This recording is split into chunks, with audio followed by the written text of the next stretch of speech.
External Affairs Minister Dr. S. Jaishankar has stressed that resilience, innovation, cooperation and sustainability will be the key priorities during India's chairship of BRICS 2026. Speaking at the launch of the logo, theme and website for the BRICS Summit, Mr. Jaishankar said these priorities will provide a coherent framework across the grouping's three foundational pillars: political and security, economic and financial, and cultural and people-to-people exchanges. The minister said India will seek to bring together the potential of BRICS countries for the greater global welfare during the summit.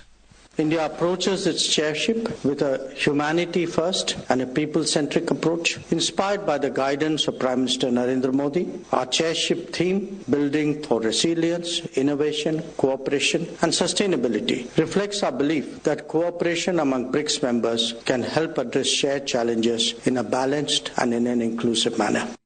Indian Army Chief General Upendra Dwivedi has said that Operation Sindoor was the best example of tri-services synergy with full freedom to act and respond.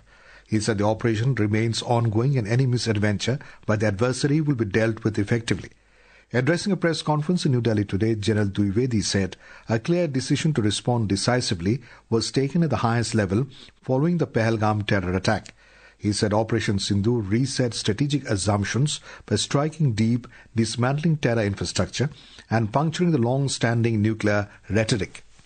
Our army-based workshop, which played a key role during Operation Sindoor, have been reoriented from being repair facilities to research and development cum production-oriented hubs. Atmanirbharta in ammunition, we are proud to say that 159 out of 175 ammunition categories Indian Army holds have been fully indigenized, that is over 90%. Minister of State for Personnel, Public Grievances and Pensions, Dr. Jitendra Singh today said that Viksit Bharat Ji Ramji Act guarantees 125 days of wage employment per rural household in each financial year from the earlier 100 days.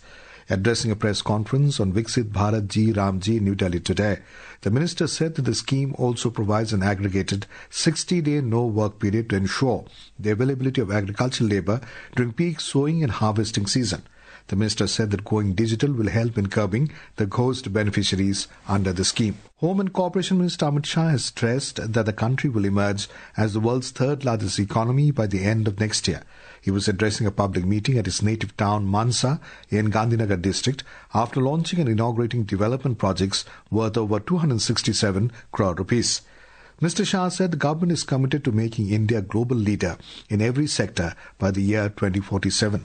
On the occasion, it described the Somnath temple as a symbol of country's identity and self-respect.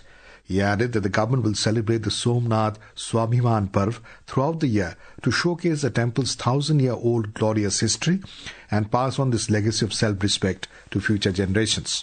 The National Investigation Agency has taken over the probe into a major illegal Bangladeshi immigration racket that was earlier been investigated by the Delhi Police Special Cell. Officials confirmed that the NIA has registered a fresh FIR after formally assuming charge of the case last week. The agency has begun its investigation and is expected to expand the scope of the probe by tracing the entire syndicate involved and following the money trail linked to the network. The takeover follows directions from the Minister of Home Affairs to crack down on organized networks, facilitating illegal immigration and posing potential security threats. The Bank of Baroda, IDBI Bank, Indian Overseas Bank and auditor BDO India LLP have approached a division bench of the Bombay High Court to challenge a single-judge order that restrained them from taking any action against businessman Anil Ambani. Anil Ambani, a former non-executive director of RCOM, had filed separate cases against the three banks, urging the High Court to restrain them from acting on the notices. The India Open Badminton Tournament has started at the Indira Gandhi Indoor Stadium in New Delhi today. The two-time Olympic medalist PV Sindhu will lead India's challenge in the competition. Malvika Bansor and young Tanvi Sharma will also represent India in the women's singles. And that is the end of this news bulletin.